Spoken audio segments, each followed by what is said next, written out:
Mañanera de Ano, bienvenidos a este canal de YouTube, Nelita de la Cruz. No se les olvide darnos like abajo, aquí en la campanita, a su derecha abajo, píquenle, que lleguemos a más. Es que no es nada más en San Luis Potosí, es en Guanajuato, y es en Veracruz, y es en Tamaulipas, ¿sí? Y por eso, como estrategia para defender, proteger a migrantes, procuramos que se les ofrezcan opciones de trabajo y albergues en el sur sureste.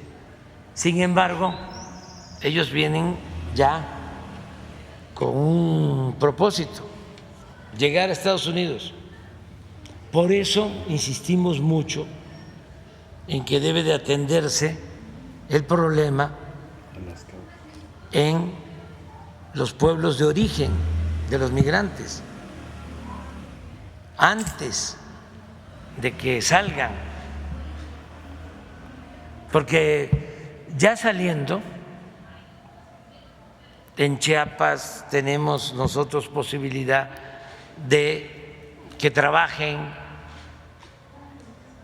hay opciones para trabajar en el Sembrando Vida, en las obras que estamos llevando a cabo, pero ya no se quedan.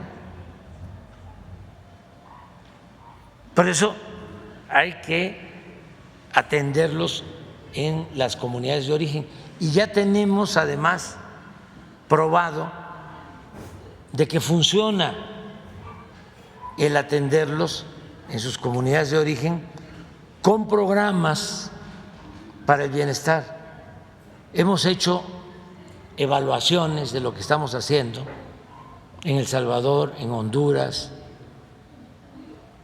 en Centroamérica, y mucha gente que tenía pensado salir, jóvenes sobre todo, con los programas se quedan. Pero pues no es nada más un asunto de nosotros, y hemos venido insistiendo en el gobierno de Estados Unidos, desde el presidente Trump, de que se invierta, y les hemos presentado este modelo que funciona y no lo adoptan, porque prefieren, repito, entregar muy poco, por cierto, a las llamadas organizaciones no gubernamentales. Y muchas de esas organizaciones que en México hacen labor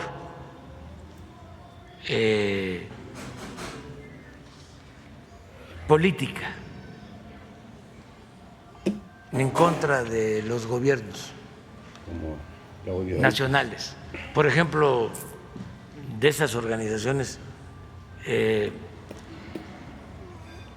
o como parte de esas organizaciones está la de Claudio X González, hay organizaciones financiadas de supuestos ambientalistas con dinero del gobierno de Estados Unidos. Van en su camino hacia Estados Unidos. ¿Qué está haciendo el gobierno federal? Protegerlos, ayudarlos. O los grupos también. ¿Cómo se les va a combatir a los grupos de trata y qué cárteles operan en esa ruta? Estamos protegiéndolos, ayudándolos, porque les cobran. Por ejemplo, a ellos les estaban pidiendo 60,000 pesos a cada uno para liberarlos.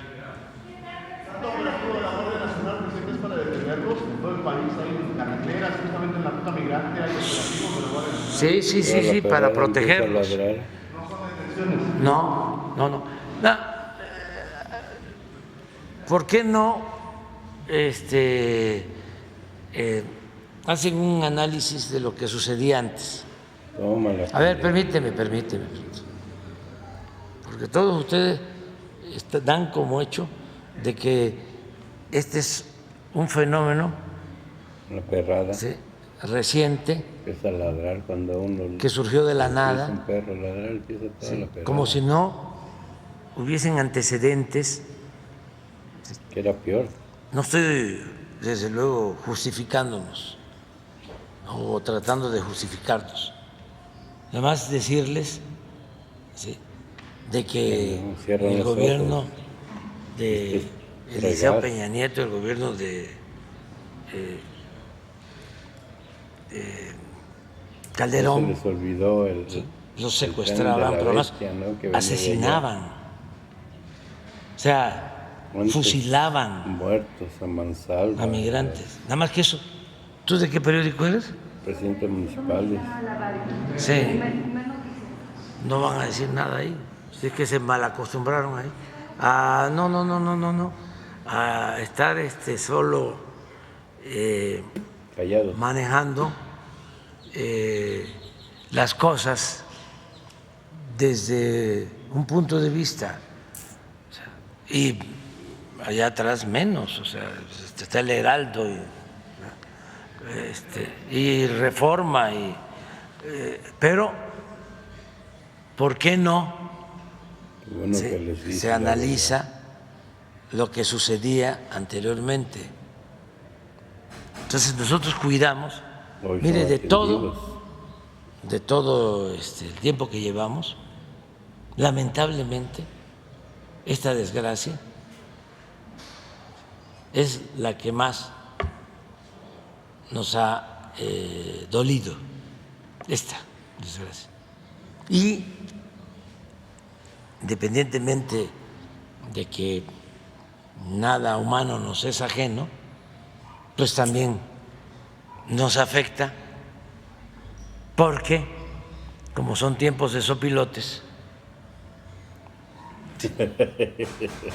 toda la prensa, ¿no?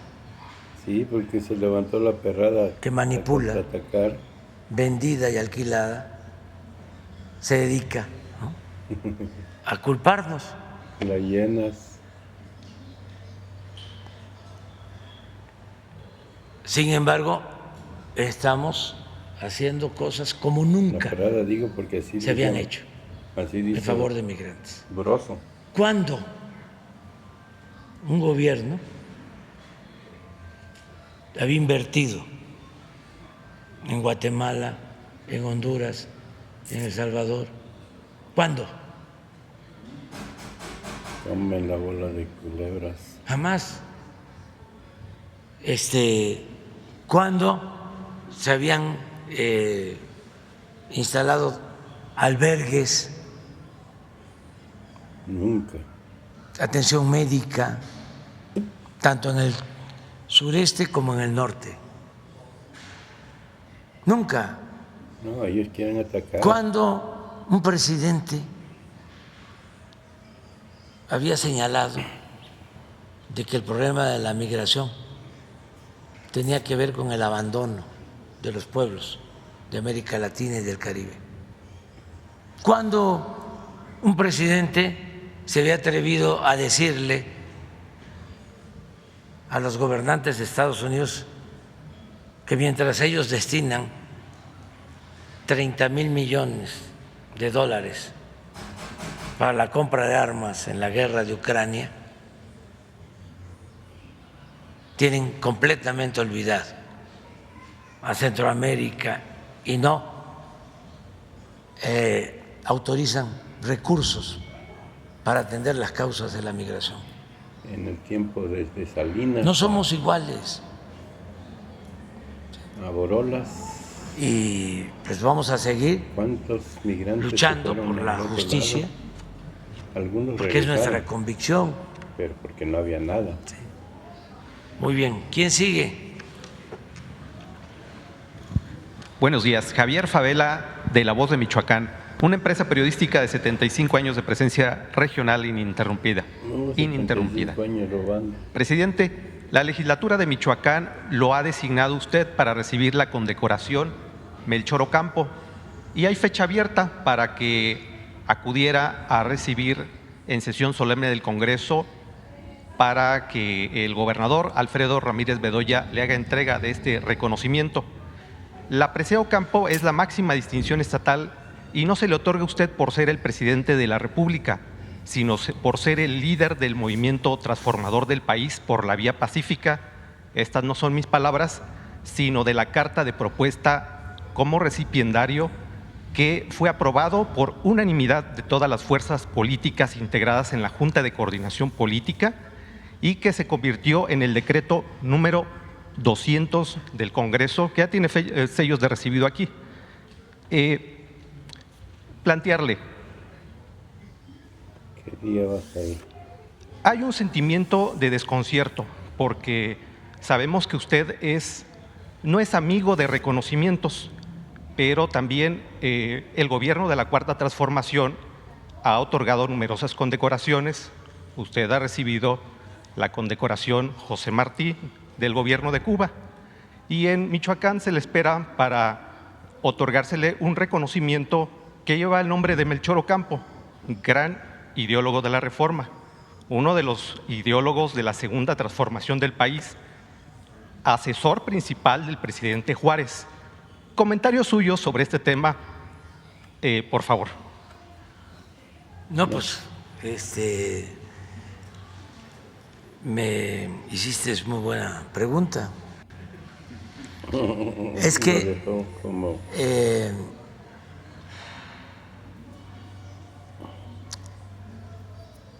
admiro mucho a Melchor Ocampo.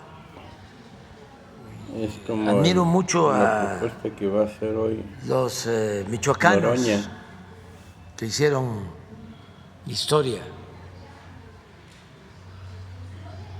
Desde luego a Morelos, por los sentimientos de la nación. Morelos, que luchó por la justicia, por la igualdad, michoacano. Admiro mucho a Ocampo, Melchor Ocampo, en efecto, asesor del presidente Juárez, hombre recto. Decía, me quiebro pero no me doblo. Y hay algunos que dicen que es al revés, pero no. No hay que doblarse, se puede uno quebrar, pero no doblarse.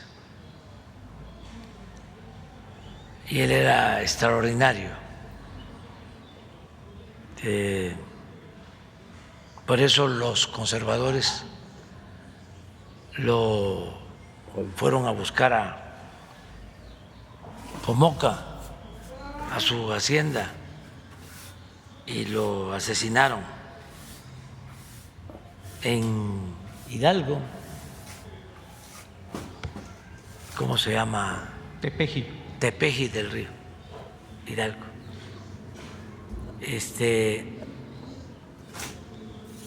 Un hombre con muchos principios, liberal.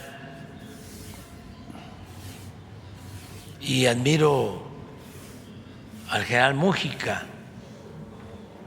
michoacano. Tinguindín. Sí. Lo considero el revolucionario más íntegro. Era amigo, maestro, paisano del otro michoacano que admiro mucho, el mejor presidente del siglo XX, el general Lázaro Cárdenas del Río. Pero yo no quiero recibir condecoraciones, reconocimientos. Sí, me la pones difícil porque en efecto acepté la condecoración José Martí que me otorgaron en Cuba. Y podría parecer contradictorio, ¿no? ¿Cómo sí se acepta la condecoración José Martí y no la de Melchor Ocampo?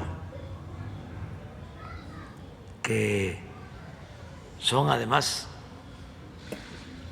de la época, un poco mayor, Ocampo,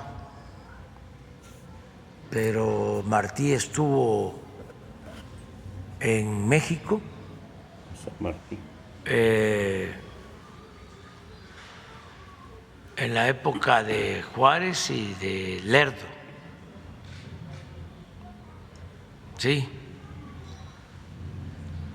Y se fue de México, Martí, en 1876. Se fue del país y le dejó una carta a un amigo. Y en la carta le decía: me voy de México porque ya había tomado el poder por la fuerza Porfirio Díaz con la bandera de la no reelección, 1876.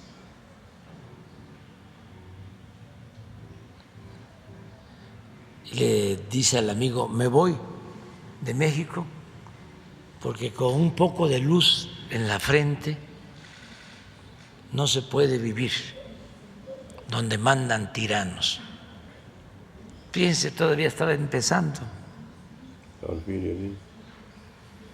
Porfirio Díaz y ya sabía qué iba a representar, porque Porfirio entró, tomó el poder por la fuerza, derrocando a Lerdo en 1876 y abandonó el poder en 1911, 34 años después.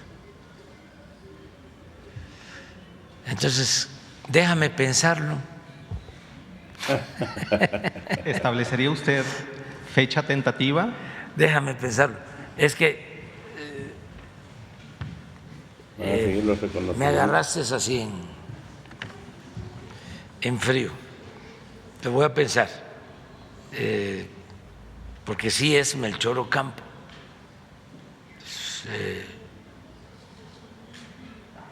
Un personaje destacadísimo,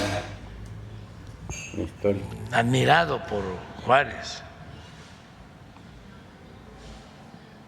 Era el único que le permitía bromas fuertes, que no voy a mencionar aquí por respeto al presidente Juárez. Pero sí, un ejemplo a seguir, Melchor Ocampo. Déjame pensarlo y yo les doy una respuesta. Una pregunta adicional. Aprovechando la presencia del director general del IMSS,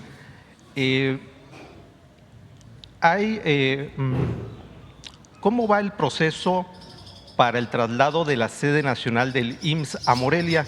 Porque fue instrucción suya al inicio del sexenio la descentralización administrativa a los estados de la República, pero al director general del IMSS lo vemos en Morelia cada venida de obispo, pocas veces. ¿Cómo va ese proceso? ¿Cómo eso de las venidas de obispo? Como se decía en las regiones remotas del país en los tiempos coloniales, que muy rara vez llegaba un obispo hasta los caseríos más alejados. Entonces, no lo hemos visto. Pero sí llegaban. Pero los llegaba. Que nunca llegaron. Sí llegaba. Fueron los monarcas españoles. Los reyes de España nunca visitaron México en 3 siglos. Ese sí es un dato. Pues aunque Maximiliano llevaba la sangre de los Austrias. Inexplicable. Sí, pero ese pues no vino de visita, ese vino a invadirnos. A ver. Muchas gracias, señor presidente. Muchas gracias, Javier, por su pregunta. Efectivamente, yo creo que el proceso de descentralización que ha planteado el presidente López Obrador no se limita a la presencia solamente de un funcionario. El IMSS es mucho más que el director general o la propia Dirección General. Hoy en Morelia, Michoacán, tenemos ya en operaciones un edificio con personal del IMSS, con personal que trabaja para el IMSS también, ahí en la zona de Tres Marías. Un desarrollo que además ustedes deben de conocer muy bien allá en Morelia, que tiene una vocación específica hacia el tema de centrales de contacto. Ahí está la central de contacto de un grupo hotelero muy grande del país, de Posadas, está Dish, está también las tiendas de Palacio de Hierro, me parece, en fin, y que tiene que ver justo con eso, con una vocación nueva para una capital del país que no solamente tiene en los servicios y en la parte del gobierno, pues mucho de su potencial. Nosotros vemos a Morelia como eso. Por eso ya están ahí también varias de las direcciones que se han ido trasladando. Ese edificio que el gobernador Ramírez Bedoya nos donó ya está en operaciones y además se le están haciendo algunas inversiones para poder crecer aún más la posibilidad de estar ahí.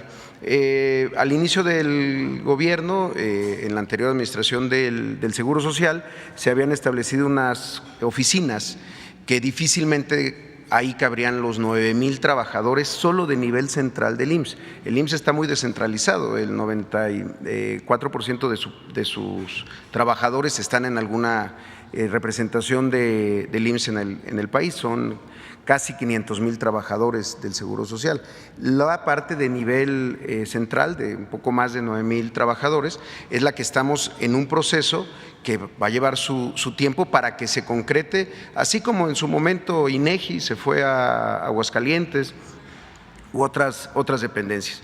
Justamente hace unos días, en el Consejo Técnico del IMSS, lo acabamos de conversar con el gobernador Ramírez Bedoya, se acordó una serie de medidas que propicien el traslado del personal, tanto basificados como personal de confianza. Entonces, y además acudo de manera muy regular a Michoacán y tenemos un encuentro permanente, además por los temas de IMSS Bienestar. Pero creemos que este proceso de la descentralización para ciudades capitales, que además de los servicios a gobierno, del tema turístico, están buscando nuevas vocaciones. Estoy seguro que la presencia del IMSS, de áreas financieras, de áreas de pensiones, de áreas de central de contacto, de áreas de tecnología y desarrollo de la información, pues le va a dar justo el propósito de tener mejores empleos, porque hay además una capacidad de las propias universidades como la Nicolaita, que tienen trabajadores y estudiantes que luego se convierten en trabajadoras y trabajadores de empleos pues bien pagados. Entonces es un proceso que va caminando bastante bien. También tenemos el otro predio, el del antiguo penal Mújica, que se había, incluso en el gobierno anterior del gobierno del Estado, se había pretendido lotificar para venderlo para el desarrollo inmobiliario y que el gobierno del Estado dispuso para instalaciones del Seguro Social, y es un proyecto que está caminando justo de la mano con el gobierno del Estado y con la Universidad Nicolaita, con quien estamos conversando para que nos haga el proyecto. Gracias. Que se habla de retrasos muy importantes. A ver, vamos. Y que no interrumpan. A ver, sí. Es que vamos a un orden, pero contestan. Sí. Muchas gracias. Sí, es una situación que además ha estado mucho en redes sociales y que es bueno aclarar. El tema es que había muchas pensiones indebidas. Ese es el problema original, una serie de pensiones que muchas veces por empresas, despachos de abogados fraudulentos que buscaban que el IMSS generara estas pensiones, lo hiciera de manera veloz y que después de una investigación se tuvieran que revertir. En ese sentido se hizo un nuevo modelo con un trámite que está aplicándose para el 27% de las pensiones. Hay que decir que más de la mitad no han tenido esos retrasos que se han planteado en los medios que dicen que es de más de un año, pero lo que estamos buscando es evitar con este nuevo proceso de verificación que se generen fraudes al instituto o incluso que se generen pensiones que sean insuficientes y que después se tengan que revertir, que afecta a los pensionados. Entonces, es un proceso que se empezó hace 2 años de este nuevo modelo de verificación para evitar justamente los pagos indebidos, que son en detrimento también del instituto y que también es en detrimento de quienes desafortunadamente por estos despachos de abogados se dejan engañar y que después los emprobleman porque cuando se identifica que el pago fue indebido, pues se retira y también se tiene que iniciar una investigación que afecta a los pensionados. Pero sí es importante decir que este proceso que inició en noviembre del 2021 ha tenido énfasis en estos pagos indebidos que se identificaron y sobre los que no se hacía nada. Y hasta el momento hemos tenido 27% de las pensiones generadas con este trámite para evitar que haya pues un desfalco. ¿Tiene que durar esa supervisión de los...? Es una verificación que además se hace de manera automática, le estamos procurando automatizar todo, pero lo que estamos procurando es que nunca esté más de 4 meses el proceso, pero sí con esta nueva verificación, que al final de cuentas pues es en beneficio también de los derechohabientes. Vamos con Óscar. Muy buenos días, presidente. Óscar González de Radio Noticias 104.5